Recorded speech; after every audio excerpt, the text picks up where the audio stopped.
Could y'all please join me in standing? Welcome to the Board of Mayor and Aldermen meeting for the City of Hendersonville, Tennessee. It is approximately 7 p.m. It's October 25th, 2022. We appreciate everybody's here, everybody who is paying attention online or on TV, and certainly appreciate Alderman Eddie Robertson, who's going to start us as we typically do. That's with the prayer, and then please remain standing, and I'll lead us in the pledge. Alderman Robertson. Please remember Officer Ellis. He's one of our finest police officers. He has some physical needs. And also the last month, I believe, Chief Bush, we've had 2 fatalities in fires. I can't remember their names right now, but let's remember their names and their situation that their families find them in. Let us pray. Almighty God, Rock of Ages, how great thou art. We praise and honor you for your unfailing and radical love for all humanity. Dear Lord, tonight we have so much to be thankful for. Compared to the world, we are a blessed people. And help us never fail to give you the honor and the glory that you deserve. Now, dear God, we pray for the veterans that are in our audience tonight and those around the world that have sacrificed so much for our freedom. Be with them and give them comfort, dear God, and let them know that their nation respects and honors and appreciates their service. Be with our first responders, dear Lord. Be with those families that have suffered a loss because of a fire. We pray for Officer Ellis, dear Lord, and you are the great physician, and we pray tonight that you will touch his body, God, and heal him, dear Lord. Restore his health. Now, dear God, tonight be with this board. Give us wisdom. Give us discernment. Give us courage. And we ask all of these things in your Son's precious name. Amen. Alderman Robertson, thank you so much for that. Please join me for the Pledge of Allegiance. I pledge allegiance to the flag of the United States of America and to the republic which stands one nation under God, indivisible, with liberty and justice.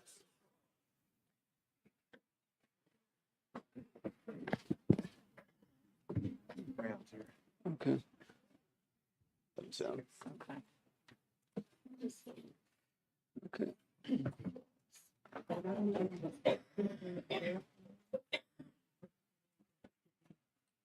Annette, will you call the roll for us, please?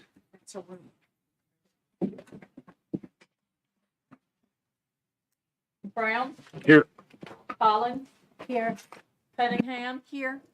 Dixon. Here. Edwards. Here. Hayes. Here. Peterson. Here. Petrelli. Here. Phillips. Robertson. Here.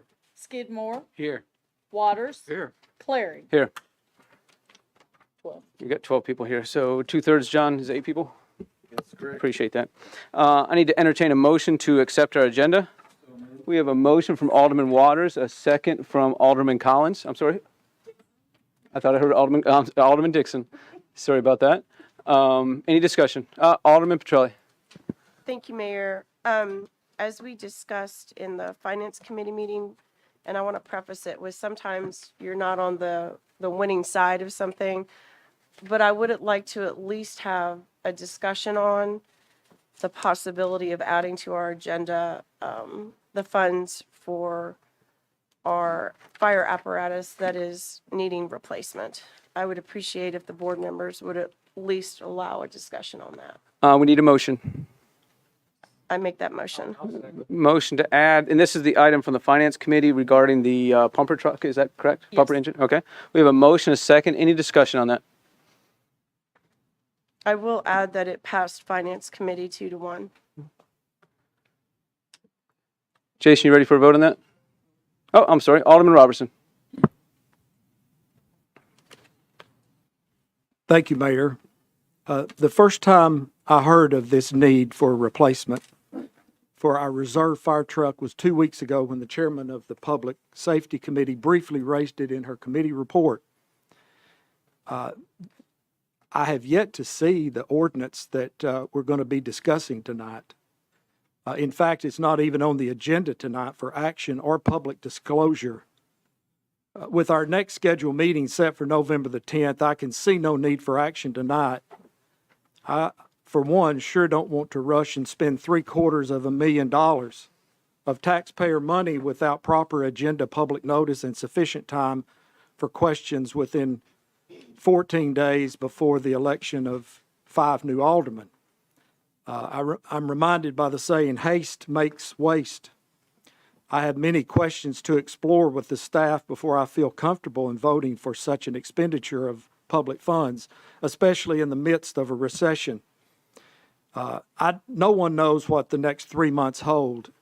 It may very well be a worthy expenditure, but let's not rush. Needless to say, I am not prepared to move forward tonight on this matter tonight, so I ask the board to pump the brakes and allow a more careful consideration and adequate public notice of this large expenditure request. So I cannot support the motion to amend the agenda to add this because I'm simply not prepared. I haven't seen the ordinance, and I don't think there's been enough notice for this type of expenditure. So I can't support amending the agenda. Thank you. Alderman Robertson, thank you. Alderman Dixon. Thank you, Mayor. I was the one member of the Finance Committee that voted no on this tonight. I too feel it is quite rushed. The price tag is at $820,000. So rounding up, it's a $1 million price tag, and I just think it's very rushed for us to look at it and waive this rule. So that's my opinion. Thank you. Alderman Dixon, thank you. Alderman Edwards. So this is an ordinance, right? This requires two readings. And obviously the problem with having it just for discussion on first reading tonight, so I would support just for discussion, and it would obviously require a second reading, so it'd go in the next meeting. So I was just wanting that to be clarified. It's not like it's a one and done tonight. Thank you. Alderman Edwards, thank you. Alderman Collins. I will say that this is a little difficult for me to decide how I feel about this because I would, as we discussed in our Finance Committee meeting, I would like for a purchase this large to be part of a broader review of the budget, such as our mid-year budget review. However,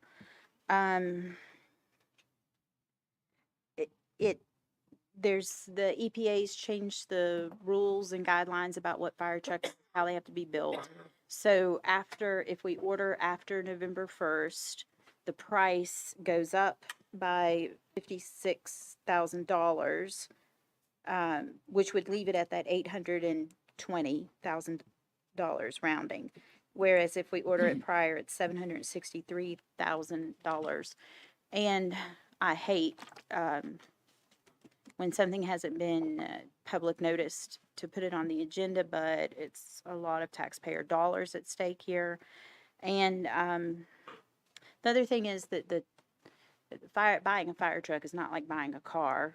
It's a 20-month process if ordered prior to November 1st. And if you order it after November 1st, that goes up to 36 months, I believe. I think. Yes, that's the information we received. So, between that time, the extra time and how that might compromise public safety and the $56,000, I think that it is worth discussing tonight.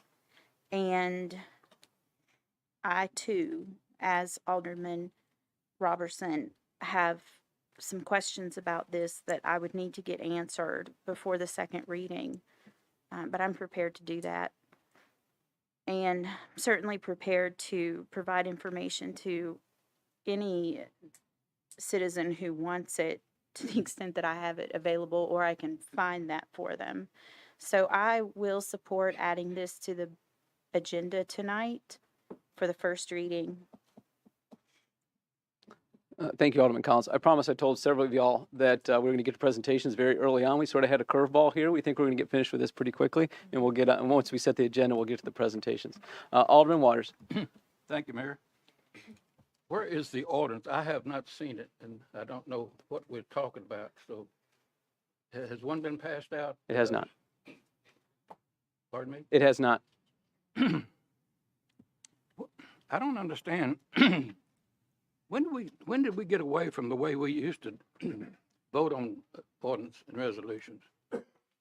Ordinance, they go before a committee, then they come to BOMA in 2 weeks. What's happened? How come it's got to be tonight for us to discuss it?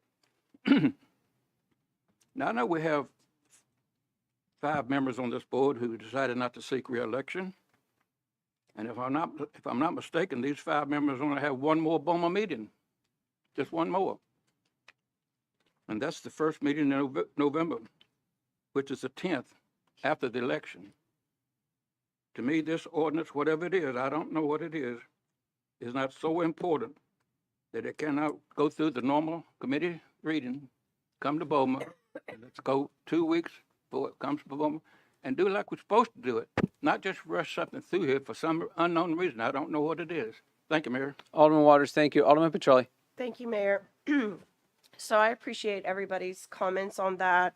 It does seem rushed, and like I explained at the last meeting, and we discussed in finance, we've got a 22, almost 23-year-old pumper truck, which is pretty old for fire apparatus for the protection of our people.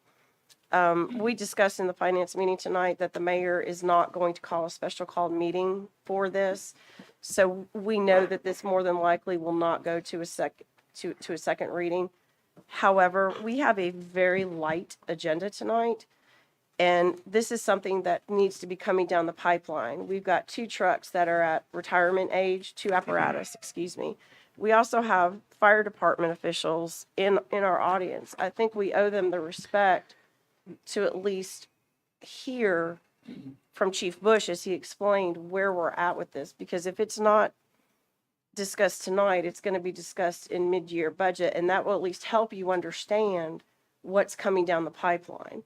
There's no motivation for this, as was stated in the finance meeting, other than we need apparatus in our city that protects our people, and not only protects our people, but the people that are riding on those pieces of apparatus have fully functional rolling pieces of equipment. So I think we could keep the discussion pretty brief to about 10 minutes. And with such a light agenda, I would appreciate the board's indulgence of at least hearing the importance of this very expensive expenditure that will be coming up. If not in the next 2 to 3 weeks, it will be coming up in the next 2 months. But the point of escalating this, trying to get it done, was that if we were able to get this order in by the 1st of November, we would save taxpayers between $50,000 and $60,000. We would also save approximately 10 to 12 months in build time on a truck. For those of y'all in the audience, it takes anywhere from 20 to 36 months to build a piece of equipment. And with the rate of the whole supply chain issue, they're telling us if we wait, it could be up to 36 months, but in reality, it could be 42 months. So I would just appreciate the members' indulgence in at least hearing what Chief Bush has to say. And that way, everybody is on the same page and understands what's coming down the pipeline. Thank you, Mayor. Alderman Petrelli, thank you. We're ready for a vote. Those in favor of adding this item to the agenda, please press your green button. I'm sorry, Alderman Skidmore. I have, For some reason, you're... pardon me, inquiry about this. Thank you for recognizing me before we vote. Hold on one second. Jason, can you hear him? You can hear him okay? Okay. So you're All right. fine. Go ahead. Thank you, Mayor. My only issue is of course, you can look back at most of our board's votes, and it's pretty much been cut and dry that unanimously when the fire department or the police department desperately need a machine or anything for that matter that is protecting the lives of our constituency in Hendersonville. We pretty much are on board on voting for that, supporting that. But I have to ask, the only thing that I would ask about this is number one, the rules are that you lay that ordinance down and we don't have one, number one. But the other one is, it's for $820,000. And why did we not know that we were gonna need a pumper that was almost $1 million purchase now instead of maybe months before? I mean, I would have known if I was a good steward of the taxpayers' money, almost $1 million, I would have liked to have known this and now, instead of the late hour of us having to discuss this when the elections are just, what, a week and a half away? But yet they want, I mean, I'm not saying that and I do want to say this in preface because I know that some will say, oh, that's just Skidmore up there pontificating and they're just trying to push this through. That's not, I don't think any alderman on here is trying to push this thing through. But my question is, if you knew you needed a almost $1 million expense, why are you doing it now, 10 days before the election? And I have a really serious problem with this. I don't mind discussing this all night. I'll always support somebody, but as far as a vote to do this, I am not for that because that's wrong. You shouldn't be able to do that. I have countless public works projects that we could have just pushed through years ago that could have done this for millions of dollars and tried to push through, but we didn't. We abided by the law or by the rule that you have on the Board of Mayor and Aldermen. Not just all of a sudden, okay, and no disrespect to the fire chief, but they come up and says, hey, finance, I have a $820,000 fire truck, but I can get you a discount for $50,000. You know, when you're dealing with money like this, I like to deal with the money that's in my back pocket.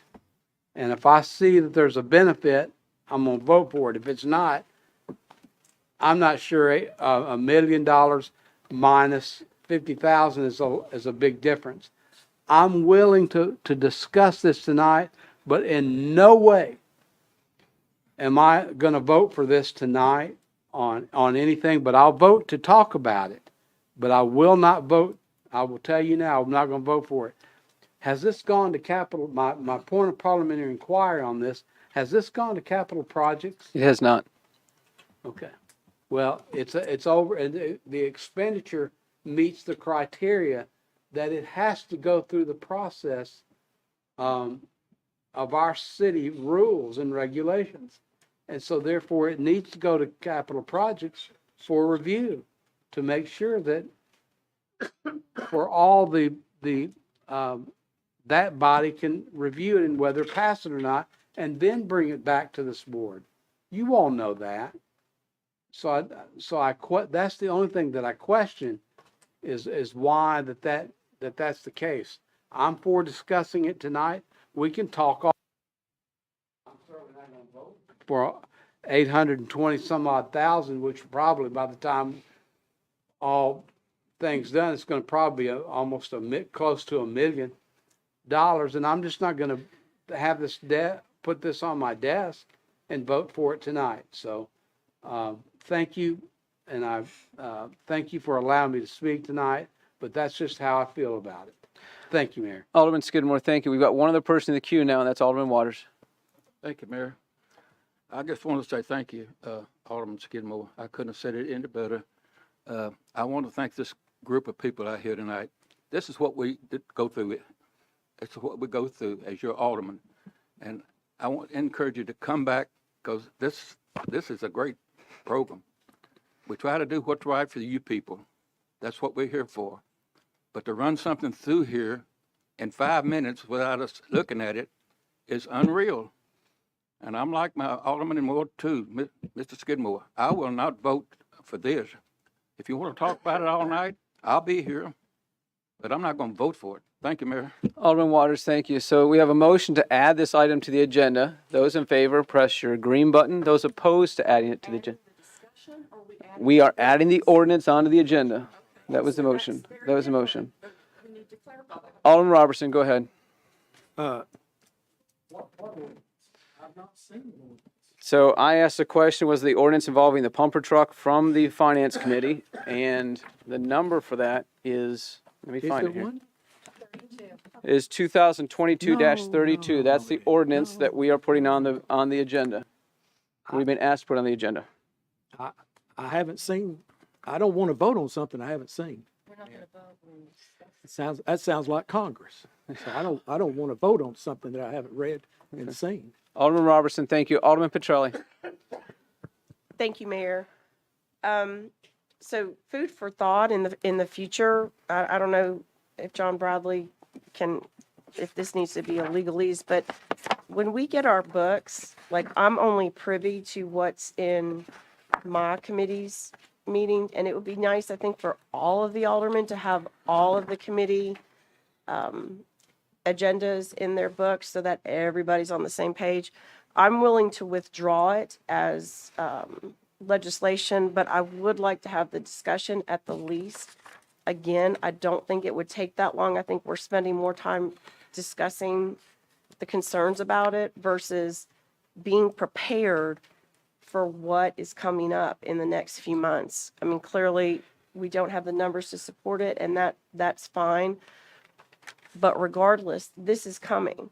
Like I explained 2 weeks ago, we have 2 pieces of apparatus, and as I explained, the CEO, Mr. Eckenroth, is putting together with Chief Bush an apparatus replacement plan for our budget. But I think since some people are not aware of what this piece of equipment is, it would be prudent to have Chief Bush come up and explain it. And that's also the reason why, you know, when I did the legislation for putting our committee meetings online, that, you know, that, and it's the same for citizens, it's a great opportunity for each alderman to go back and watch those meetings to understand what was discussed. And I encourage all of our citizens to be watching those committee meetings, because that's where all the nitty gritty work gets done before it comes up here. So again, I'm going to withdraw. I'm going to make a motion to have a discussion, and I would appreciate everybody's support on that. Alderman Petrelli, how about if, and Alderman Edwards, I need your thoughts on this too. How about if we add under brief committee reports, item 3, and if you'd be willing to make the motion to ask that we discuss this item, and Alderman Edwards, if you'd be willing to second it. That's what I was going to suggest. I'll second that. Okay, Alderman Petrelli, are you okay with that? Yeah. Okay, so any discussion on that? Again, we have a couple presentations coming up. Alderman Collins, did you have something you want to say about that? The motion is now changed. I think that's a reasonable thing for us to do. I want to point out that even though we don't get I know that amongst us, we have different levels of comfort with technology, which is why we get an email with all of these documents and the printed version. But in the emails that Ms. Miller sends us, it does have all committee information and all of the information. So we've actually had access to the ordinance for 2 weeks, I believe, when it went to public safety. And actually prior to that, even because public safety didn't have a quorum and couldn't meet, and it was part of that packet, which was, I don't know, maybe a month ago. I'm not good at how long ago something was. So we've all had access to this information. However, it was not part of the public notice as tonight's agenda. So that's a different thing, whether we've had access to it and whether you have had access to it. So I think that adding it as a topic for a discussion is perfect. We have a lot of education that we need to do anyway. So I definitely support that change. Thank you. Alderman Collins, thank you. Alderman Brown and Alderman Waters, we are going to discuss this later on if this passes a vote. Hold on, I've got to go to Alderman Brown first, or you could just wait to make your comments when we get to that item in discussion. Alderman Brown, go ahead. Thank you, Mayor. My comment will be about 5 seconds. If somebody in this room could go make copies of that ordinance to put in front of us before we get to discussion, I would like to see it. Thank you. Alderman Brown, thank you. Alderman Waters, can we go ahead and have a vote? Okay, so all those in favor of adding item 3 under brief committee reports, it would be discussion of ordinance 2022-32, please signify by pressing your green button. Those opposed, press the red one.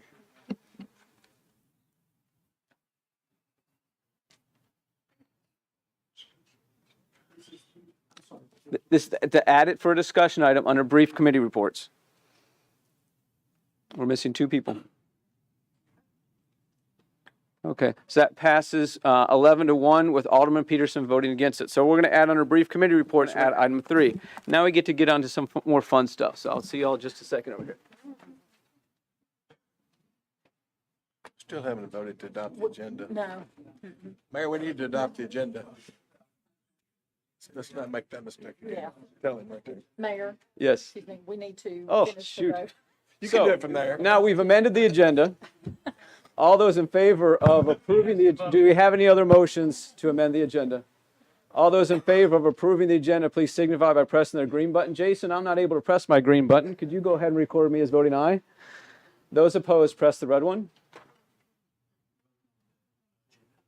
I appreciate Annette and John reminding me of this. Looks like we're missing, Jason, we have everybody. You're missing me. I vote aye. So that passes unanimously. Thank you all. So I need to ask Dave Mooney to come up, and anybody who would like to join with me here, and Bob and a couple other folks, I guess.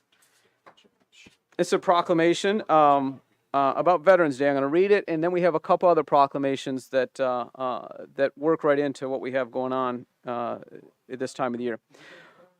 Whereas on Veterans Day, America pauses to honor every service member who has ever worn one of our nation's uniforms and has come to our country's defense every time the country has come under attack, and each time our freedoms have come under assault. And whereas through the generations, their courage and sacrifice have allowed our republic to flourish while our obligations endure long after the battles and end the veterans' return home, and we make it our mission to give them the respect and care they have earned. And whereas when American veterans return home, they continue to serve our country in new ways, bringing tremendous skills to our communities and to their workforce. I've said many times that some of the earliest employees for the city of Hendersonville in the 1960s and 1970s were veterans of World War II.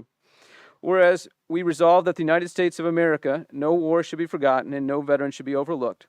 And let us always remember our wounded, our missing, our fallen, and their families. And let us welcome our returning heroes with the support and opportunities they deserve.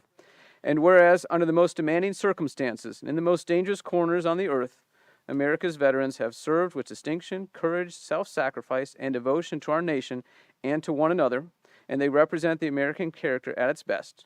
And on Veterans Day and on every day, we celebrate their immeasurable contributions, draw inspiration from their examples, and renew our commitment to showing them the full support of a grateful nation.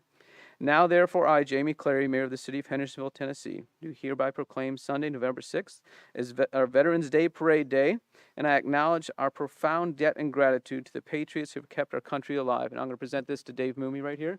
Thank you so much, Dave. And I'm going to ask you to speak. Thank you, Mayor.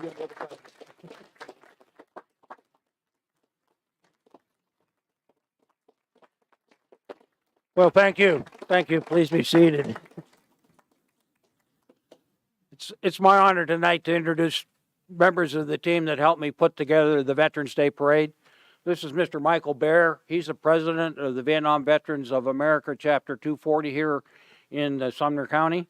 And this is Bob Bentram. He's the quartermaster at the VFW post. He's also the financial officer for the Vietnam Veterans. None of us get anything done if we don't have the money man on our side. So as you all just discussed here a minute ago. The Veterans Day Parade is coming up Sunday, November the 6th. Starts at 2 p.m. at the corner of Cherokee Drive or Conway Twitty Drive for Andy back there. And and Main Street, proceeds down Main Street to Executive Park Drive, winds up past Park Place and disbands over there in Imperial Square across the street from the post office. We invite all the citizens of Hendersonville and the surrounding area and all your relatives from out of town to come and observe our parade. I'm happy to announce that this year we'll start our parade with a flyover. We'll have at least 5 or 6 airplanes at this point that I know of that will participate. They'll hit Main Street at 2 o'clock sharply at the corner there, fly down Main Street to the end of the parade, turn around, and fly back over top of us again at the starting line, and then we'll start everybody down the parade. We've got lots of entries going this year. We typically have around 70 different entries in there, and that doesn't count like the Sumner County Jeep crew to bring 40 Jeeps and things like that, you know. So we've got scout troops and Hendersonville High School band, JROTC units from Hendersonville High School and Station Camp High School will be there. If anybody has any ins with either the band at Station Camp or the band at Beach High School and can boost them to be in the parade, I'd love to have the more bands in the parade.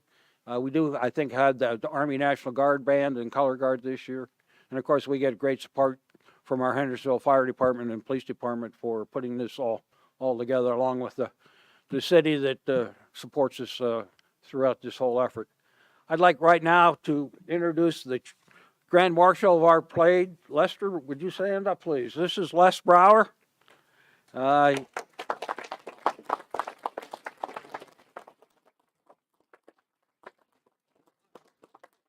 He comes to us from Wisconsin a long time ago, and he was enlisted in the Army during the Korean War and was stationed protecting the Panama Canal. The Panama Canal, you know, is a vital interest for moving anything from the Atlantic to the Pacific and back and forth for all of that. After he left his military service, he worked for Hughes Hughes Aircraft for a while, and had a big family. Most of which are here, except for one of them tonight who's off on business trip. He worked for AC Delco. He worked on the guidance system for the Apollo missions, which would been a neat project. In 1980, he founded Brower Material Handling Systems here in Hendersonville, and he is a proud supporter of the VFW, the Legion, Vietnam vets, the police, and the fire departments, and other worthy events. If you go around almost any event in town, Brower is a sponsor of that event. I noticed at the Pig Fest last weekend, there was a big Brower sign there. They do that. They're a great supporter of the VFW post. And Les, we're thankful that you're here to be with us tonight. And if you'd like to say a word or two, we'd be happy to have you say something. I feel very, very proud of the VFW and what they do in the community here. And anything that I can do to help them, I'll certainly do. Our business has been a good supporter of the VFW all along throughout the years. And it's amazing, but it's all great America. It's people that are making it more beautiful all the time. And I can't say enough, and I was really astounded when I was asked to do this. And I'll gladly serve my case here in front of everybody. And it's great. Thank you. Thank you.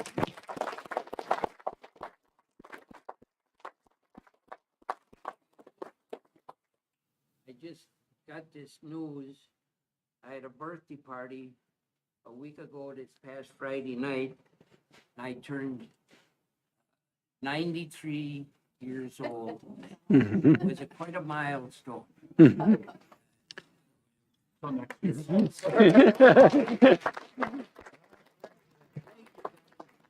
Bob and I were there, and I can tell you he throws a hell of a party, okay? So, thank you very much. And thank you, Mayor, for the proclamation.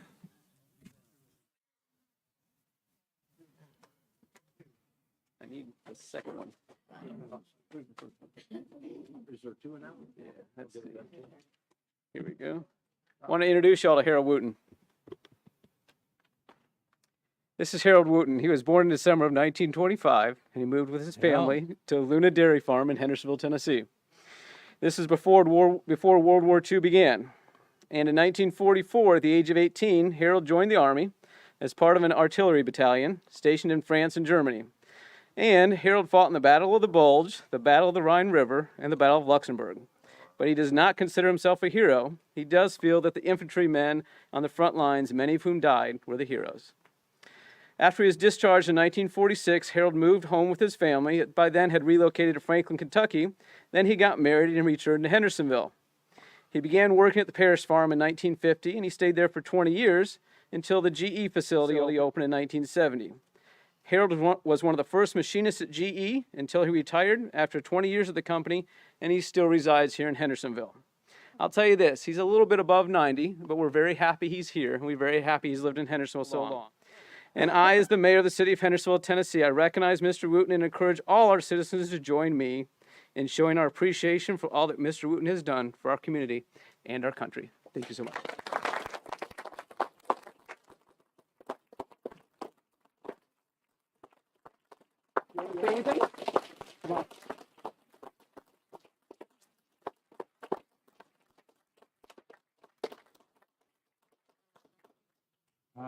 You wanna tell him thank you?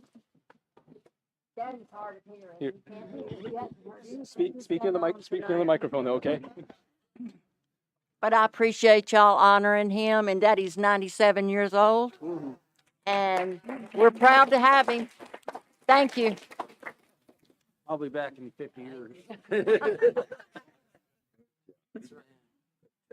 Actually, not quite that long. More like 20. I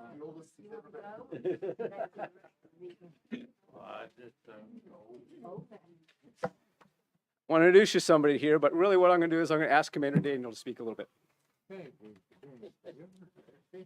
Thank you, Mayor. Here speaking tonight on behalf of Chief Miller, couldn't be with us. We want to present an award to one of our local citizens who is a hero also. And from Chief Miller, we present this award for bravery to Brett Thaler for his actions on August 29 this year, when on this date, without regard for his own personal safety, he intervened to stop a violent subject who had already shot 2 people. He subdued the subject and held him until the police arrived, and his selfless actions undoubtedly prevented further injuries to others in the community. So, Mr. Thaler, I want to present this award for bravery to you. Thank you.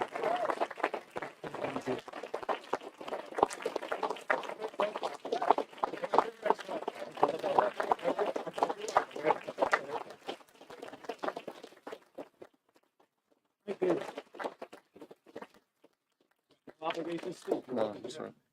Just want to say thank you to the board. Thank you to Mayor Cleary and Chief Miller. There were 2 people that were lost that day, Miss Dee Dee and Miss Lori. And I just hope everybody can please keep their family in your thoughts and prayers. At the end of the day, all you can really do is just try to be a good husband, a good role model to your children, and a good citizen at the end of the day in a great community we have here in Hendersonville. Thank you very much.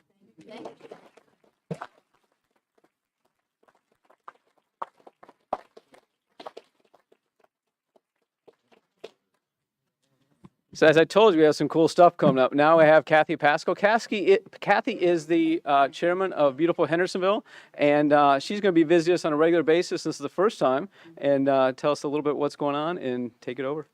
Thank you. Thank you. Thank you.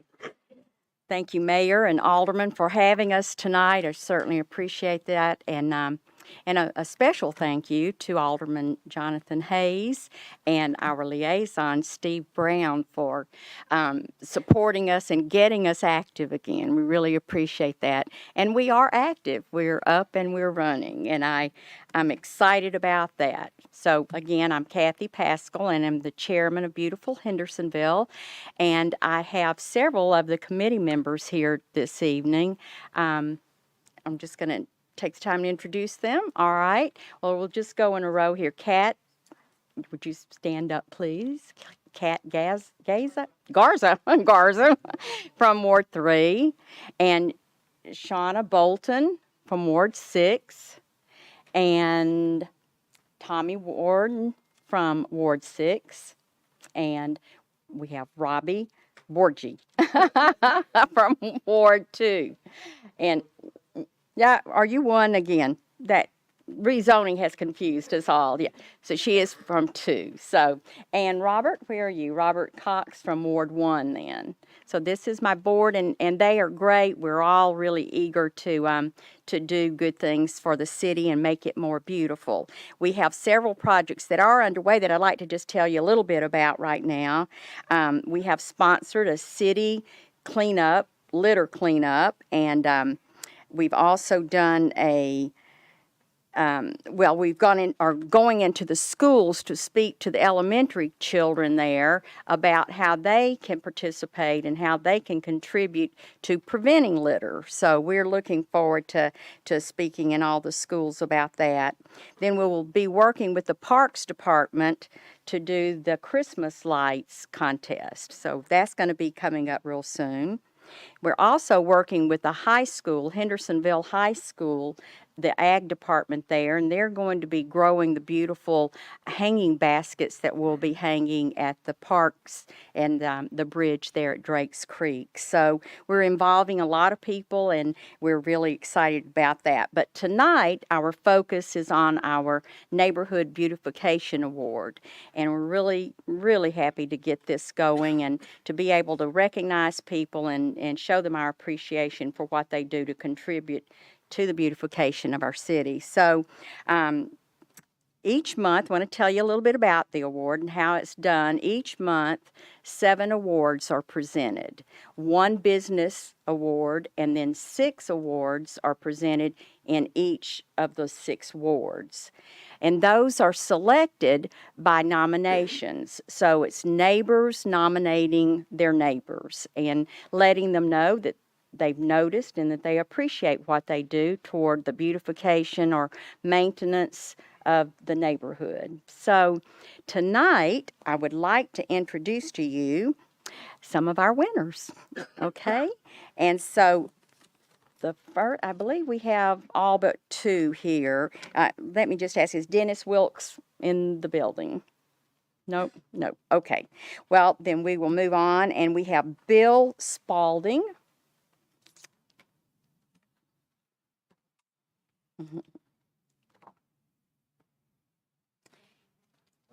And thank you so much.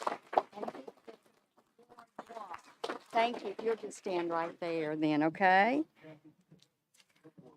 Ward 1, yep. And in Ward 2, we have Dennis and Sandra Johnson. And do you mind if I tell your address? Your address? They're on Tyne Bay, okay? Great. Thank you so much.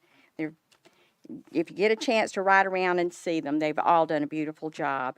And in Ward 3, we have Mike and Tiffany Friedman, and they're at 71 Villa Way. Thank you so much. Thank you. Yes. Ward 4 is Dennis Wilkes, but I don't believe he made it tonight. And Ward 5 is Z. Dermick, and he is not with us tonight. But in Ward 6, we have Jason Preston. Thank you, Jason. Thank you so much. Appreciate you. And then for our business award, we're just tickled to be able to present to Greg Yandell with Ace Hardware the business award for this year. Yay! Thank you so much. We appreciate you. Yes. We appreciate you. What a difference you've made in that location, and we just appreciate all that you do. And one of the things that he is doing is to help sponsor our beautification award is to present you guys with a gift certificate from Ace Hardware. So, yeah.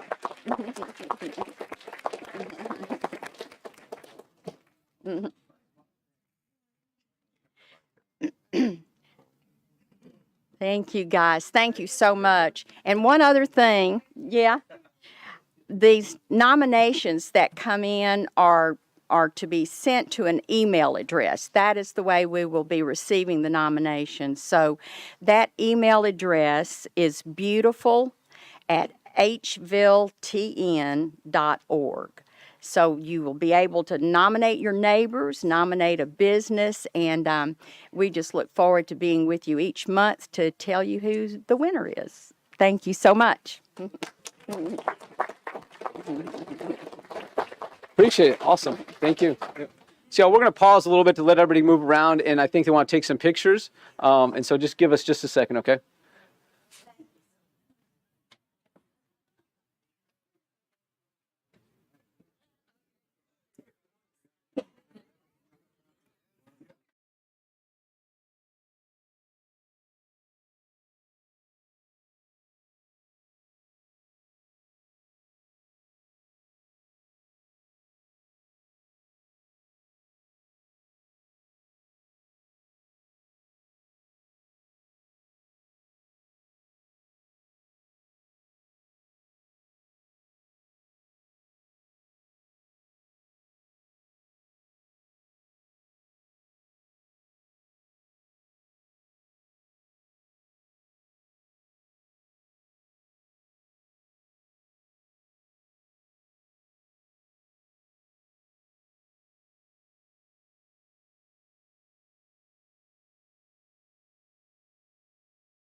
Sorry, what I had anticipated would be about 15-second pause. It had to be about a 10-minute break. It was a good opportunity for us to talk with some folks and appreciate some folks in the city.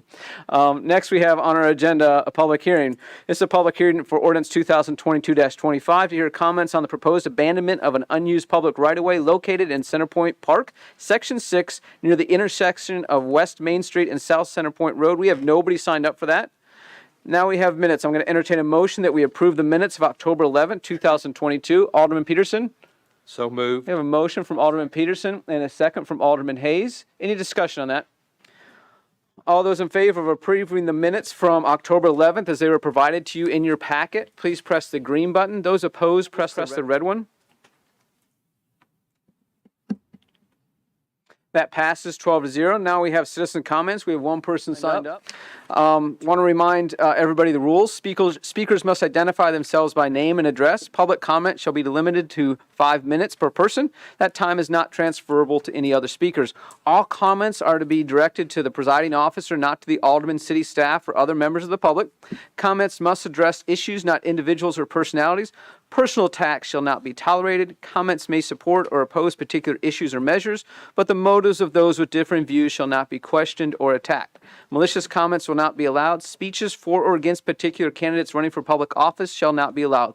These are not my rules. These are the rules that were adopted by the Board of Mayor and Aldermen several years ago. Pat Collins, Shirrock Road. Thank you. Good evening. Pat Collins, Shirrock Road, Sumner County Election Commissioner. Right now, we have early voting going on, and it is covering state and federal general and Sumner County municipal elections. On the ballot, you're going to see 4 state of Tennessee amendments and 1 charter specifically that is related, a charter amendment specific to Hendersonville. And this is something that, you need to look at before you come to the polls. The early voting right now here in Hendersonville is at the Hendersonville Church of Christ, and it will continue until November 3rd. During the week, the early voting polls are open in Hendersonville, it's open from 10 a.m. to 6 p.m. The rest of this week on Saturday from 9 until 12, and then next week until it ends on November 3rd, again from 10 a.m. until 6 p.m. So please look at this because these are some things that really need to do some research and homework on it. And how many minutes do I have left, Mr. Chairman? Oh, heck, you've got 3 minutes and 45 seconds. I would also like to address, if I may, Alderman Petrelli, Alderman Cunningham, Alderman Brown, and Alderman Hayes. I don't want to put off tomorrow what I can do today. And that is to thank you for your services, serving the city of Hendersonville, your constituents, and the people in the city. I truly hate to see you go, but I do in fact understand. I hope you enjoy your life as private citizens, but not give up doing something in your communities. Thank you. Pat, thank you. We have no items on the consent agenda, and now we're in Section 8, and that's ordinance and resolutions. This is second and final reading of ordinance 2022-25. This is an ordinance authorizing the abandonment of an unused portion of public right-of-way and an unused public use easement on South Centerpoint Road. We have a motion from Alderman Hayes and a second from Alderman Cunningham. Nobody has expressed an interest to discuss. All those in favor of second and final reading of ordinance 2022-25, please press the green button. Those opposed, press the red. That passes unanimously. Now we're on first reading of ordinance 2022-21. This is an ordinance regarding the regulation of noise in the city. Alderman Dixon. Thank you, Mayor. Can I ask, Hold on. Make a motion for me first, please. oh, yes, so moved. Okay. Second. A motion from Alderman Dixon, a second from Alderman Cunningham. Alderman Dixon. Thank you, Mayor. Can I ask Mr. Eckenroth to come to help me articulate the changes that we've made here, because he worked with the police chief on this. Back in the summer, we all received a couple of emails that was sent to the entire board over this particular noise regulation and the ambiguity that was in the regulation was causing some increased police traffic to certain citizens within, especially Ward 4. So we worked to take out some of those and clarify. There was some verbiage in section 1103 that indicated that if it was audible from your location, that if you could just hear what was going on near you, you could call the police and have the police ask them to keep their noise down. So I had complaints about little boys playing basketball in the evening. I had a pool noise issue, and at least 3 dogs barking, and a couple of leaf blower issues at 2:00 in the afternoon. More people are working from home, so more people are dealing with their neighborhood noise, and noise is going to happen. We all live in neighborhoods. So Jesse, if you'd like to help me out here, if you want to. Yeah, I think you did a really good job. I think basically the impetus of this was to keep our police department as efficient as possible. Exactly. And by saying that you can, if any audible noise that heard on your property, you could call the police on, isn't a real efficient use of our police department. So there's still regulations within the noise ordinance, but we pulled out the section that said if it's audible from your property, then it's a disturbance of the peace. Right. So it should make our police department more efficient. Right. Thank you. Thank you, Alderman Dixon. Alderman Robertson. I have a question for PD. So I know the chief's not here, and this is on the noise ordinance. And I support this change tonight, but as Mr. Waters can attest, he and I have received a lot of complaints from the Wessington and Scotch Street on loud vehicles with, I'm not sure what they call, are they glass packs or something that makes a lot of noise, and even motorcycles that are running up and down their streets, after dark. And so what can I tell these citizens regarding those kinds of vehicular noise? If they're repetitive and it's caused by traffic, our traffic enforcement unit can go look for those noise violators and see if they can address them. I know in one particular incident with the motorcycles, we identified who those operators were, and one of our traffic officers went over there to talk to them and ask for their consideration about maybe taking a different route or going slower, trying to minimize their noise. Okay. Thank you. That's all, Mayor. Alderman Robertson, thank you. And I failed to mention that we need to recognize that we have somebody here that we should have suspended the rules to have speak, but I think we're past that point now, so appreciate that, Commander Daniel. Any other discussion? All those in favor of approving ordinance 2022-21 on first reading, please signify by pressing the green button. Those opposed, please press the red one. That passes unanimously. Now we're on to first reading of ordinance 2020-27. This is an ordinance amending the comprehensive classification and compensation plan of the city and appropriating funds. Alderman Brown. So moved. We have a motion from Alderman Brown, a second from Alderman Petrelli. Alderman Brown. Thank you, Mayor. Just quickly to address this. Basically what this is our part-time employees in the Parks Department, our gym supervisors, so on and so forth. We're raising their pay scale a bit so we could be much more competitive with some other outside sources. I think most of those ladies and gentlemen make about $12 an hour. They can go to McDonald's or Arby's and make $14 to $15 an hour. So we're just trying to be competitive because Mr. Gilley has a hard time hiring some of those folks, and this may help us. So that's what that boils down to. Thank you. Alderman Brown, thank you. Alderman Waters. Thank you, Mayor. I see on the schedule, Mr. Chairman, that it's primarily utilized within the Parks Department. My question to you, do we now, or do you anticipate using this Schedule C in other departments? I think we have a couple other employees. Jesse, can you help us with that? Do we have any other employees outside do we have any employees outside the Parks Department that this would impact?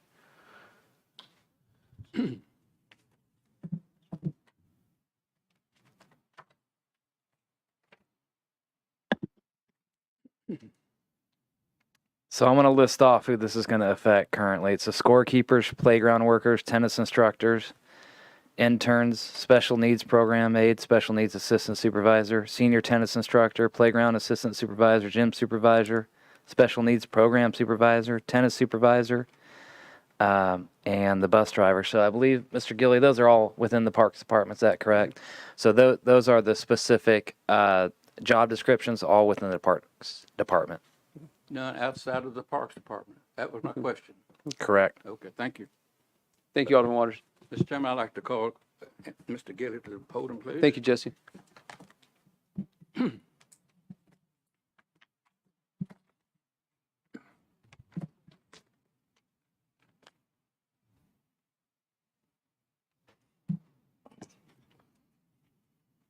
Okay, Andy, you have 85 employees now on the C schedule. That number, will that number increase, or will this maintain 85 is all you want? That number is based on what we typically employ throughout the year. It fluctuates between 80 to 100. Between 80 and 100? Yes, sir. Wonder why it wasn't put in the... Okay.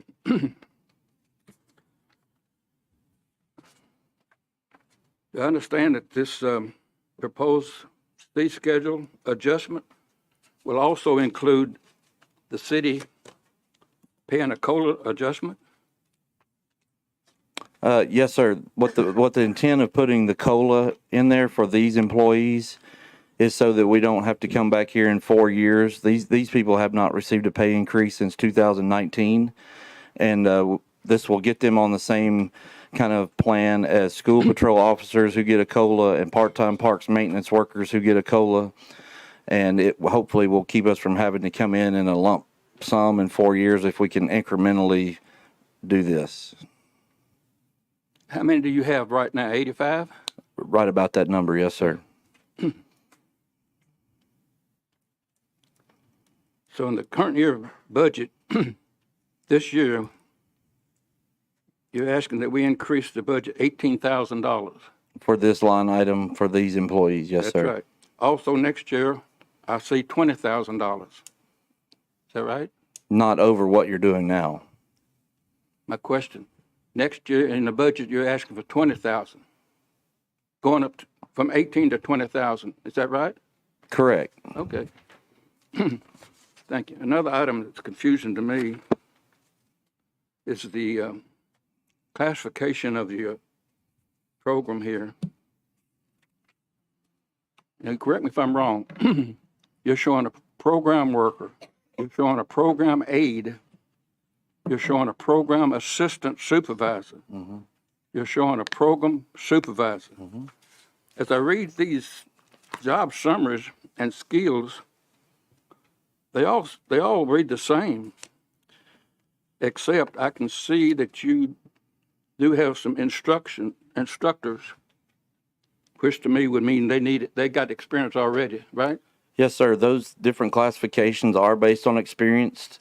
You could have people at the beginning level who are still in high school. You could have some kind of in the mid-range that are college age, and then we have some that are retired people that come back and work that have a lot of experience.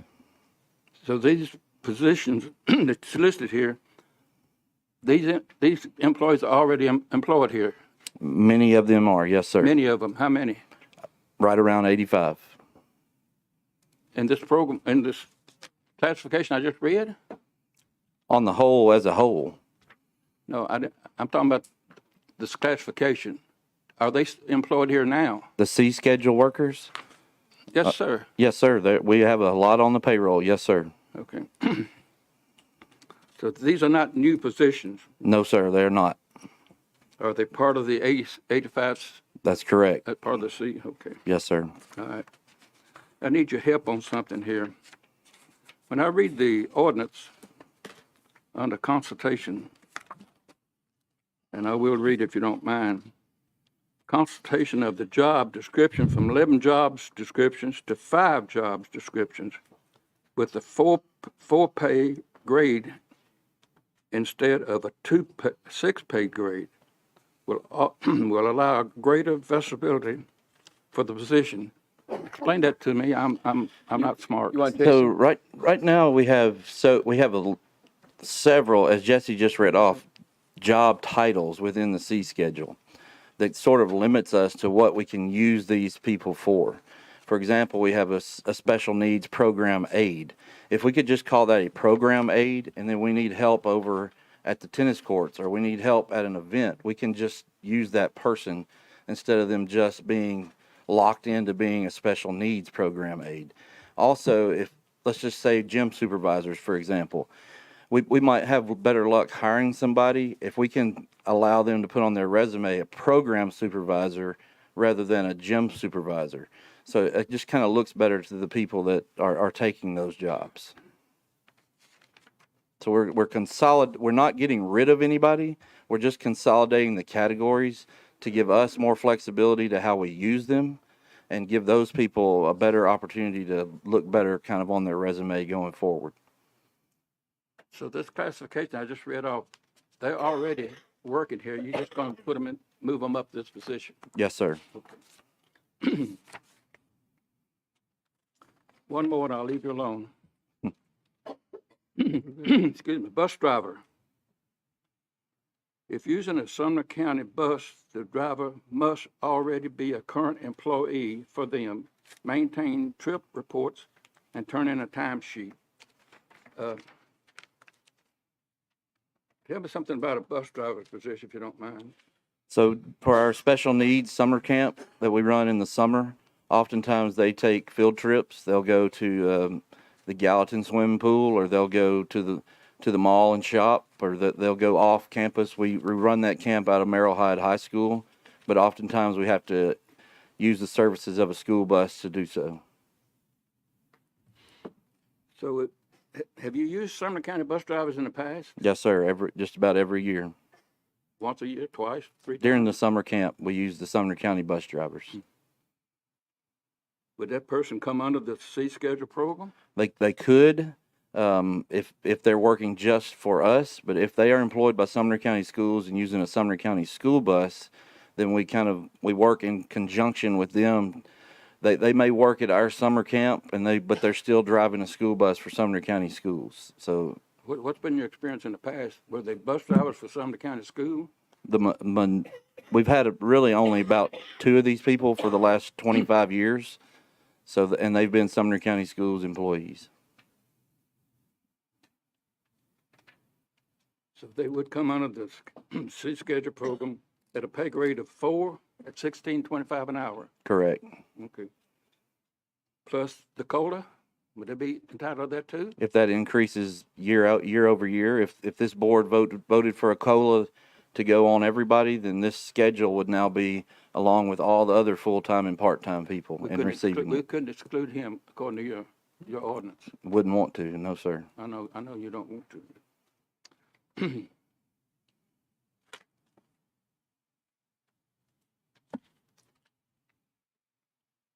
So I'm correct in the 18,000 that we're going to have to increase right now for this Correct. year's budget.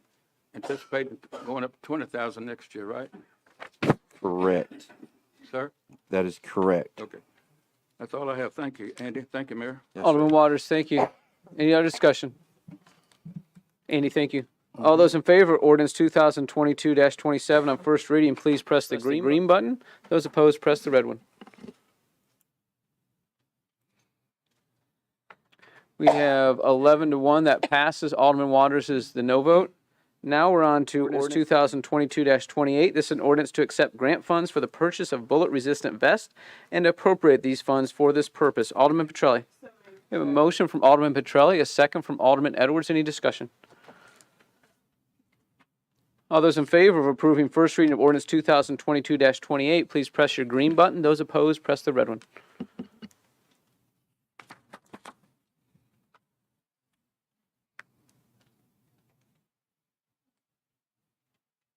That passes unanimously. Now we're on to first reading of ordinance 2022-29. This is an ordinance to accept safety office grant funds for traffic enforcement and to appropriate these funds for such purpose. Alderman Petrelli. We have a motion from Alderman Petrelli and a second from Alderman Cunningham. Any discussion? All those in favor of first reading of ordinance 2022-29, please signify by pressing your green button. Those opposed, press the red one. That passes unanimously. Now we're on to first reading of ordinance 2022-30. This is an ordinance incorporating by reference certain state offenses as offenses of the city of Hendersonville. Alderman Petrelli. We have a motion from Alderman Petrelli and a second from Alderman Edwards. Any discussion? All those in favor of first reading ordinance 2022-30, please press your, I'm sorry, Alderman Peterson. Thank you, Mayor. I just wanted clarification. What certain state offenses are we talking about? I'm going to pass that to our city attorney. Primarily traffic offenses, like the move over law and speeding and all those things are traffic. They're called the rules of the road. When the legislature changes the rules of the road, there's nothing that makes that change apply to our city ordinances where we incorporate by reference until we do this periodically.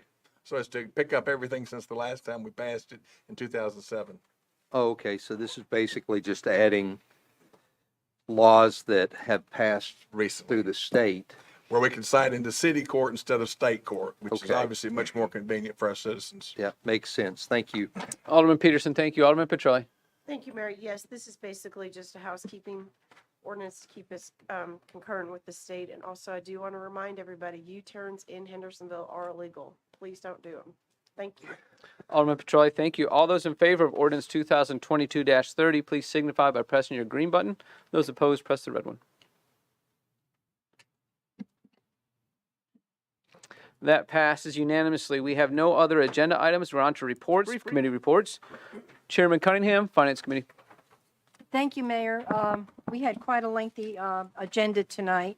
Under ordinances and resolutions, we had ordinance 2022-27, an ordinance amending the comprehensive classification and compensation plan of the city appropriating funds. That was approved unanimously.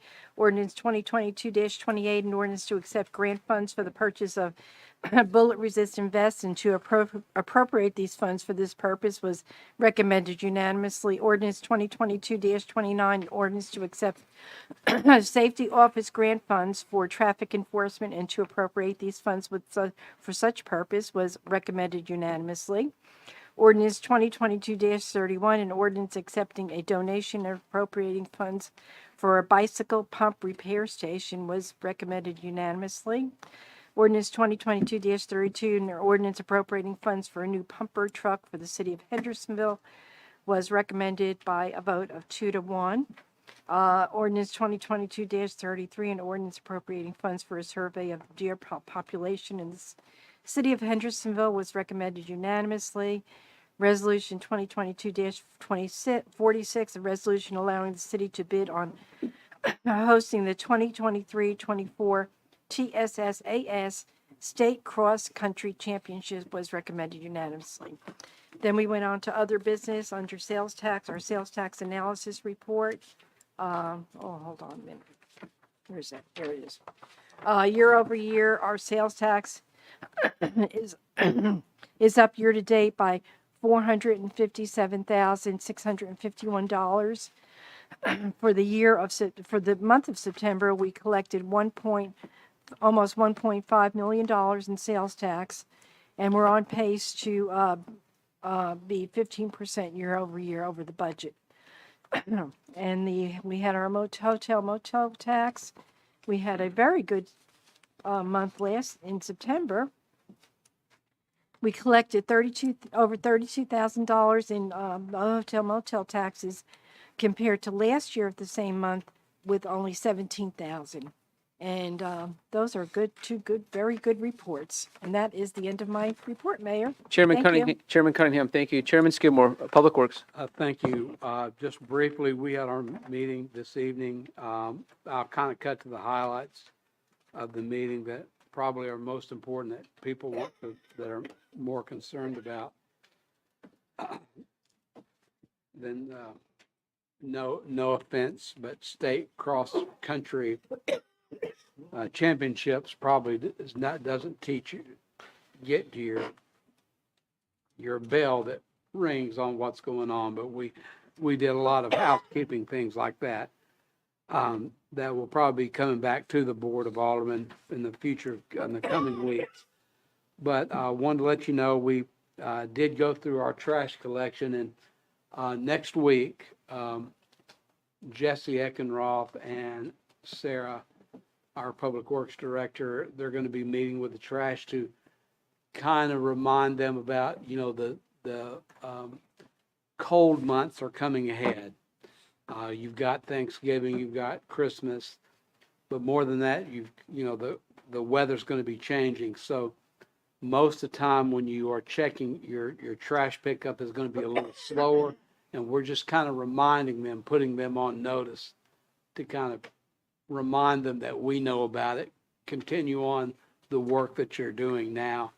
But they're going to be having a meeting next week about that. So, again, as always, if you have any problems with your trash pickup, be sure to call us at Public Works 822-1016 and report the problems that you have with pickup. We had a discussion about our light synchronization, and to give you all with our project with light synchronization for the city of Hendersonville. The bids went out. The bid was accepted. We issued a notice to proceed with the electric company. Work orders are going to be discussed tomorrow in our Public Works Department, and we'll give you I'll try to give you a more further update on that when those notices, when they go out, and what we're doing about it. But we are moving. It's moving out. We're looking at about an 18-month timeline for the synchronization, to be operated fully or to be functional within the city of Hendersonville. That's great news, actually. Another thing, highlight of the discussion tonight was also about our golf barn. We've put it out for bid, and we have had contact with about 7 or 8 contractors. They don't want to do it. They don't want to fix the barn. So we're kind of and since it's football season, we're just kind of sitting back, maybe have to punt. So we're going to try to do the best that we can and see where we are. With being no bidders on that project, there's a possibility, and I neglected to say this to my colleagues in Public Works, but it may have to be referred to the Capital Projects Committee, because when we get the contract to see how much it is, it may meet that threshold, monetary threshold, that Eddie, we may be bumping it to your committee. So I wanted to let you know we may be passing it to you. But if we're not, we're going to deal with it in Public Works. The other thing I would like to say is that we did pass an ordinance 2022-31, which was an ordinance accepting a donation appropriating the funds for a bicycle pump repair station, and that passed unanimously and was referred to Finance and on to the Board of Aldermen. The Saunders Ferry Greenway update, everything's going according to plan. You will be getting an email of a groundbreaking schedule. We're in the process of trying to figure out dates for everybody for a groundbreaking for that. So just be looking in your email for that, and that's all. Thank you, Mayor. Thank you, Chairman Skidmore. I neglected to have on our agenda a nonprofit committee report. I will do that before our next meeting. We did have a nonprofit committee meeting tonight, but I'll make sure that it's on the agenda for our next board meeting. Next on the agenda is a discussion on ordinance 2022-32. Alderman Petrelli, do you want to start that? Thank you, Mayor. First of all, I'd like to thank the board for having this discussion. You know, even though I'm leaving the board and others are leaving the board, like I've said in capital project meetings, there are projects that have way preceded me. There are projects that will way exceed us. We work in projects that are years and decades long. So again, this discussion came up in the public safety comm meeting. One thing I am excited about is the plan that's going to be put in place regarding apparatus replacement, getting it on a schedule. but for purposes of education, I'd like to bring up Chief Bush and have him explain where we're at with the apparatus that is specifically written about and that we discussed earlier. Thank you.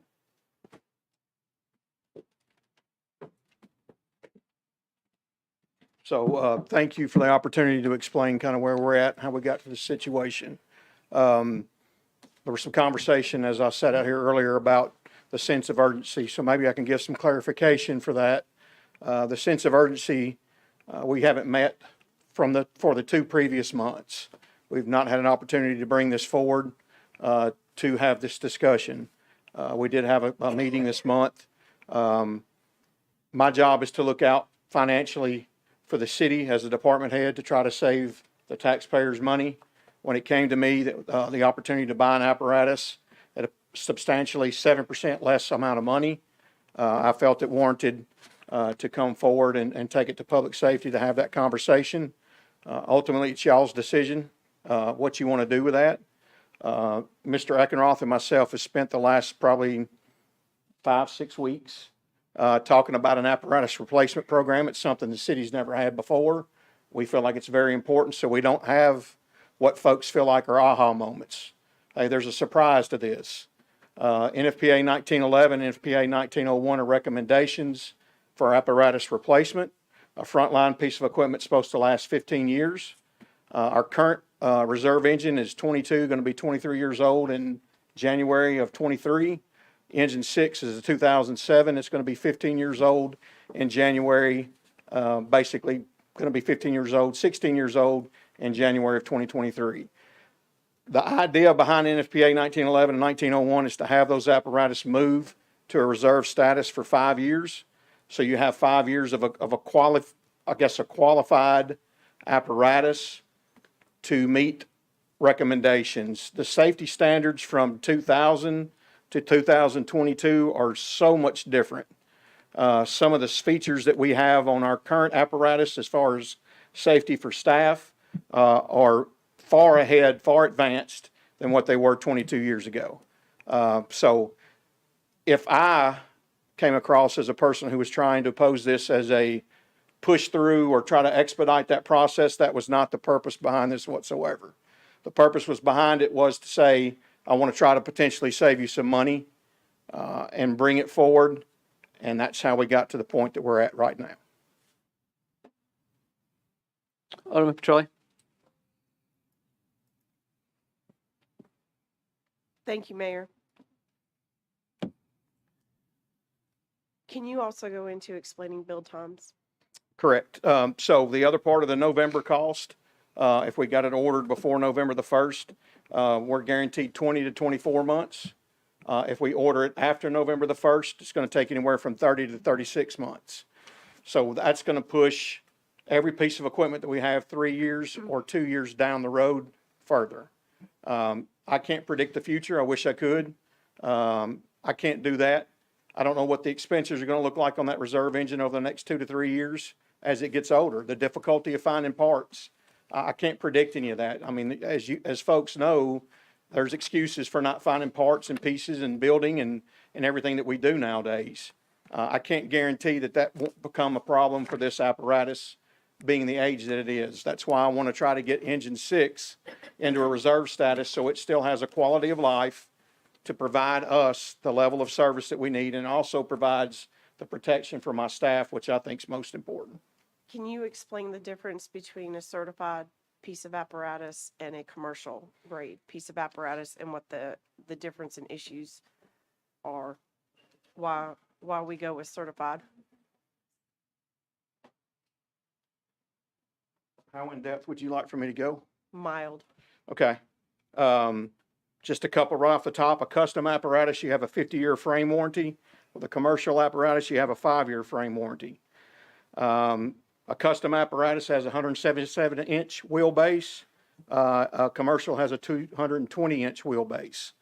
What that means is a larger turning radius for a commercial apparatus.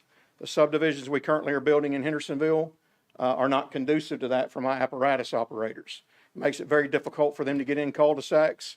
to drive down streets and have ability to turn around without striking a vehicle, other folks' property. It becomes an issue because of the length and the size and the reduced turning radius. Another thing, a custom apparatus is crash tested, which again meets those safety concerns that we have or should have. A commercial apparatus is not crash tested. They're not held to any kind of standard as far as concerning safety. You lose, there's lack of airbags in commercials. The construction steel is completely different in a commercial. There's a smaller cab, so you're making length longer, but your cab is smaller. So in the ones we've had in the past, 25, 30 years ago, you lose a lot of cab space. Air pack brackets sit back. If there was to be a rollover or a collision, there's potential for a firefighter to strike that air pack bracket. There's a longer nose on the apparatus. It's difficult for the driver operator to judge turning distances because that nose does stick out further. You lose visibility in the windshield. 2 to 3 feet overall in length. I mean, there's modifying chassis cost. So we would have to modify the chassis on a commercial. That's going to be a higher cost. The electrical system on a commercial pumper is not like a custom. You would have to enhance that commercial electrical system, and that typically is anywhere $40,000 to $42,000. That's just a few of the highlights. I have more. I'll be glad to talk about them if so needed. Alderman Petrelli, thank you. Alderman Edwards. Chief Bush, so do we currently have one engine in reserve? Yes, sir. And that's 22 years old? Yes, sir. It'll be 23 in January. So if we bought a new one, this 15-year-old one would be the one that moves into reserve Yes, sir. status and stuff. So could we donate that, the one that would be moving out of reserve, could we donate to like the Shackle Island Fire Department, assuming they need So it? in the past, we've donated one to Shackle Island. We donated one to Highland Volunteer in Portland. There was a question in finance about potentially selling it. Looking online, you may get $25,000 to $50,000 out of it. You have that right. That would be a decision that you folks would have to make as board members. Okay. Thank you. That's all I have. Alderman Edwards, thank you. Alderman Petrelli, anything else? Chief, I'm sorry, go ahead. Mic cut off. Again, I'd just like to thank the board for having the discussion. I would not be doing my due diligence if I did not get the information across to you and how important it is. I would like to thank members of our fire department for being here. You guys have a hard job, as do our police department. I appreciate y'all being here too. I've said it since my first day as an alderman, public safety is number one. Everything falls into place after that. We must keep our public safety officials well equipped. We are a big enough city and a wealthy enough city that we need our own equipment. I realize that we have mutual aid agreements and agreements with other cities regarding, if there was an emergency needing apparatus, but Hendersonville is strong. We take care of ourselves. We make sure our people have the equipment that they need. Thank you. Thank you, Chief. Alderman Dixon, thank you. Alderman Petrelli. Thank you, Alderman Petrelli. That segues right into what I have to say. They say in root cause analysis, ask why 3 to 5 times and you get to the root cause of a problem. And I somewhat did that in finance tonight because I wanted to figure out why we landed where we are to rush a vote on this. And the root cause was we canceled a very important our committee 2 times because we didn't have a quorum, right? Or we weren't going to. And so I'm concerned about that. How many committee members do you have, 2 or 3? Alderman Petrelli. We have 3. We've had one member that's she's come to 1 meeting. Yeah. So I was thinking it was just you and Russ. I was unaware that we had an absenteeism No, we're issue. all assigned to a committee. Okay. Yeah, there's 3 members on each committee. Okay. I was just thinking maybe we beef up to 4 or 5 members because that's an important, I don't want us to get in an emergency situation again through public safety. It's not only that though, there's a reason why we got to this point, and if Chief wants to explain it, some of it is regarding budget constraints, what we were under last year. Chief Bush has been bringing this apparatus up for how many years now? It's been, so I've developed 5-year plans twice now. When I first made chief, we're in the second edition of my 5-year plan. It's been in that plan both times, to put in there about apparatus replacement and how important that is. When Mr. Eckenroth came on board, like I said, 5 weeks ago, we discussed the importance of that because it is very important for you folks to have the information, to be prepared for that instead of a moment like this where everybody feels like, hey, it caught me off guard. Right. The 2 previous budgets were, we were on the heels of a COVID budget. We lost about 4% that one year. This past year, we were told to have just 1% overages. I'm certainly going to comply with the constraints that I'm asked to work with under, and that's why I didn't ask for it. That was simply the reasons why. And then again, the committee not meeting kind of put the brakes on this as well. So again, I know it feels like I'm rushing it.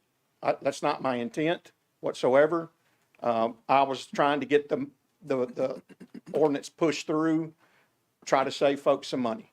7%, 60,000. I think it goes from 760 to 810. That's $50,000. That's substantial in our budget sometimes when we struggle to do things. So I felt like it was important to do that for the taxpayers. Alderman Dixon. I'm good. Thank Thank you. you. Thank you. Thank you. Alderman Dixon, Alderman Petrelli, thank you. Alderman Robertson.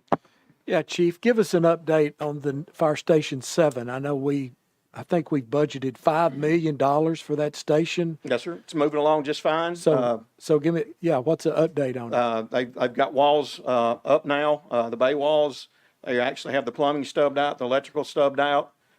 So it's moving along. This rain may slow them down tomorrow. We'll see. They've been very responsive when we've been out there and met with them. We meet the last Thursday of each month to have team meetings out there. So it's moving along very well. And maybe Jesse would be a better one. We haven't had any indication of cost overruns, have we? No, sir. Matter of fact, I think there's a couple instances where we've saved $10,000, $12,000 on some changes that we've made along the way. Love to hear it. Thank you. Alderman Robertson, thank you. Alderman Waters. Thank you, Mayor. This is a discussion, right? Just discussion. It is. All right, Chief. I've checked, and there was no safety meeting for 3 months. 3 months. Why didn't you, and it only takes 2 to make a quorum in a committee, okay?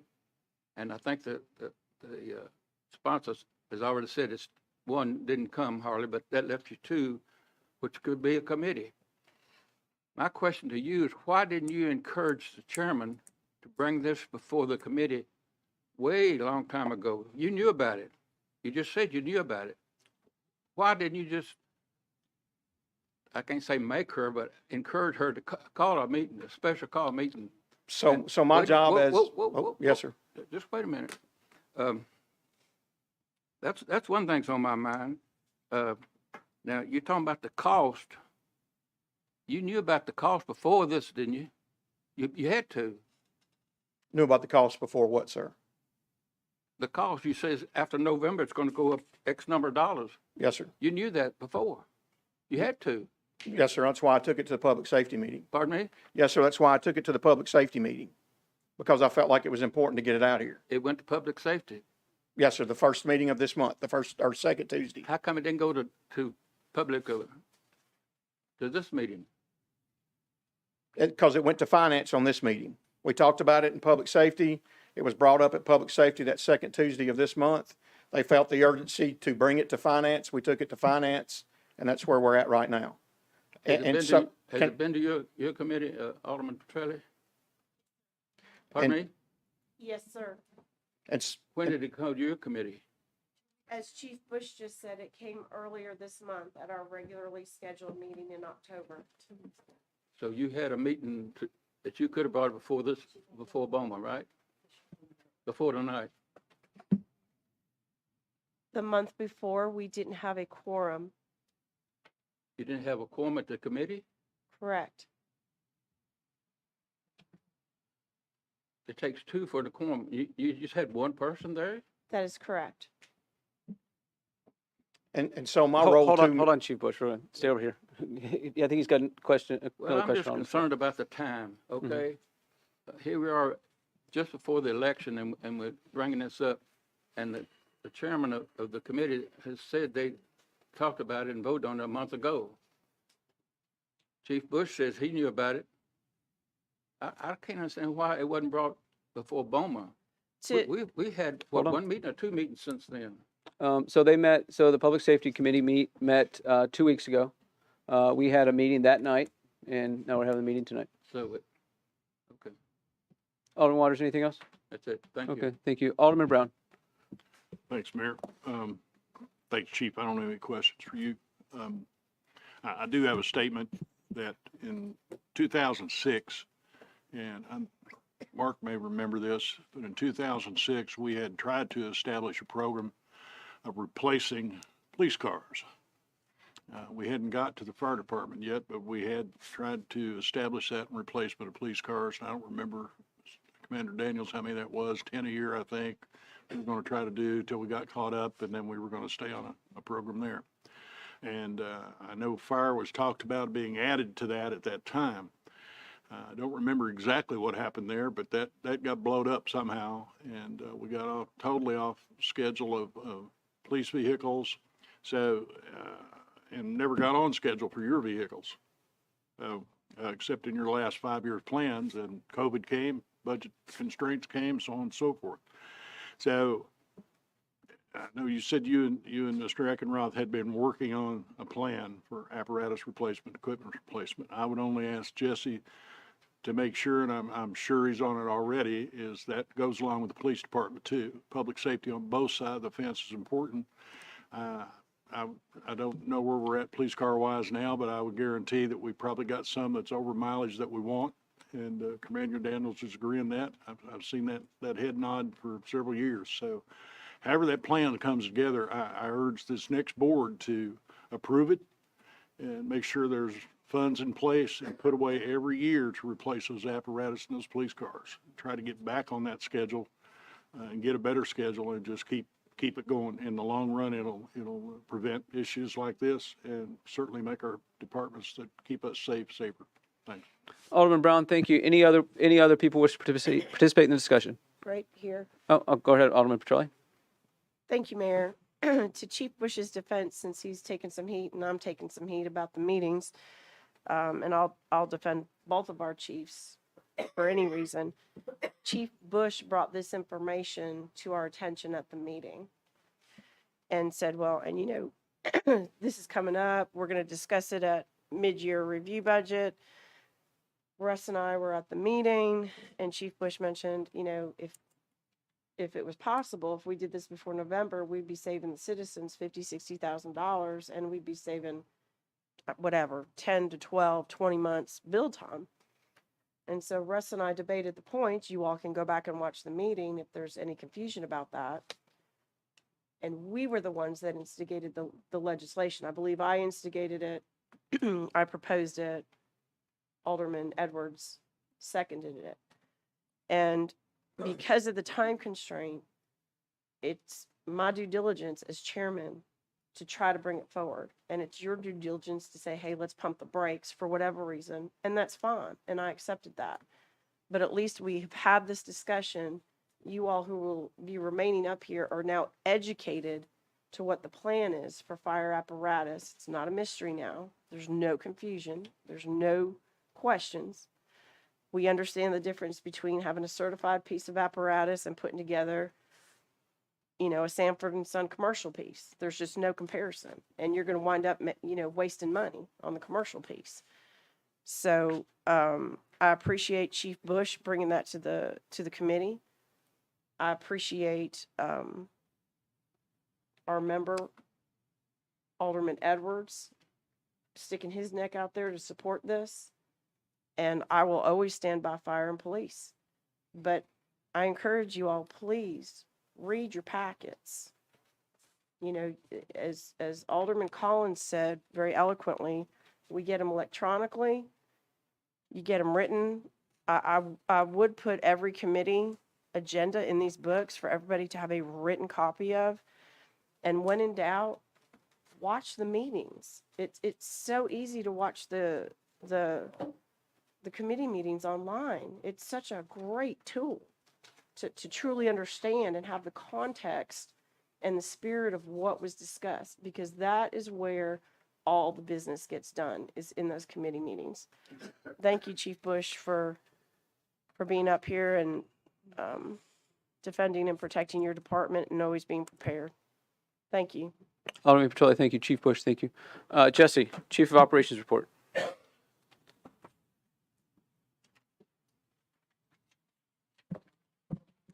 Thank you. And not to belabor the point, but we are putting a schedule together for both PD and fire. So that's what initially got the conversation going. But our fire and police do an amazing job. Thank you guys for being here tonight. Just remember to keep them in your prayers. I see a lot every day. The fire department's been very busy with some of the fires we've had lately, and unfortunately there's been some fatalities. So just please keep them in your prayers, and the police department as well.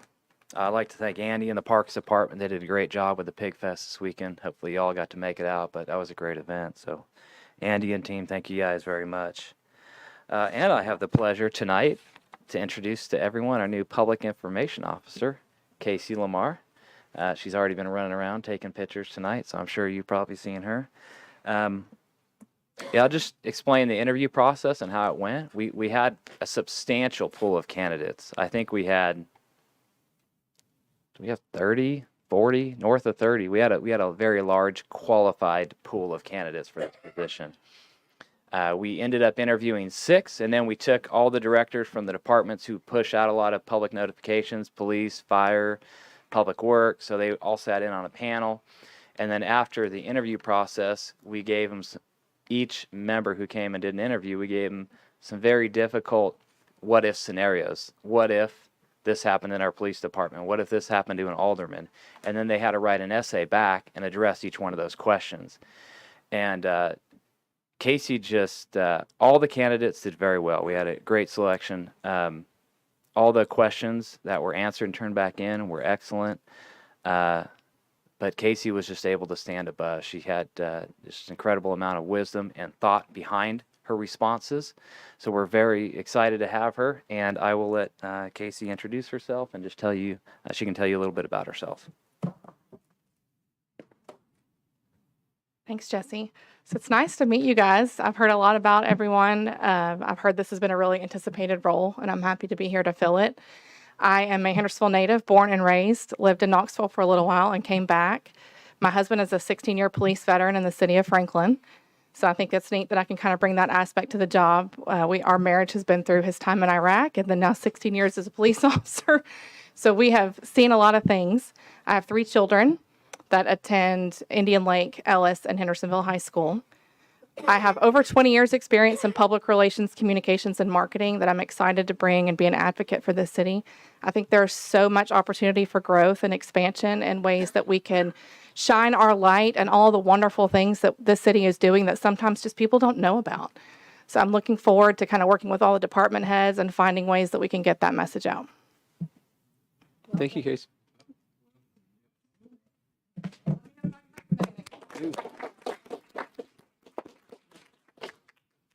I think Alderman Hayes had an idea. He shared an idea with us a while ago about doing a community newsletter, so that's something that Casey's going to take on. And I can't tell you how many times I've been in my office and wanted to jump up out of my seat to be like, that's something Casey can do. And I've just had to I've had to pump the brakes too. So Casey's going to spend some time just getting familiar with our operations, how our social platform works, how our website's set up. She was already doing it actually before she came in to the city. She had ideas in her interview about how we can improve our communication. So Casey's going to, along with Jason, they're going to roll out an entirely new and fresh kind of social media platform. It's going to take some time because we want to build it correctly, but we should have a much better social media platform, and we're excited for Casey. That concludes my report. Thank you. Jesse, I appreciate that. You've got my report in your packet. However, I do need to follow up on a couple things before our next meeting. Chairman Brown, is the general committee going to meet election night? That's 11/8. Since I've come in office, I've always said I don't set your agenda. I don't decide when you call meetings. That's the chairman's opportunity to do that. We need to know what your plans are. No, okay. Chairman Petrelli, is the Public Safety Committee going to meet on 11/8? I'll have to just I'll have to discuss it with both chiefs and get back with you. Okay, okay, We might meet on 11/10, okay, but not on 11/8. okay. Okay, just let me know how you feel about that. Okay, okay, appreciate that. Alderman Cunningham. So our next BOMA meeting is on the Thursday, the 10th. Yes. Correct. Yes. So it's Thursday, November the 10th is our next BOMA meeting. Yep, yep. Thank you. So if you're gonna Thank you, change your Mayor. committee meetings, let me know. Okay, that's all I have. Entertain a motion to adjourn. We have a motion from Alderman Waters and a second from, I think that was Alderman Edwards. All in favor, please press the green button. Those opposed, press the red one.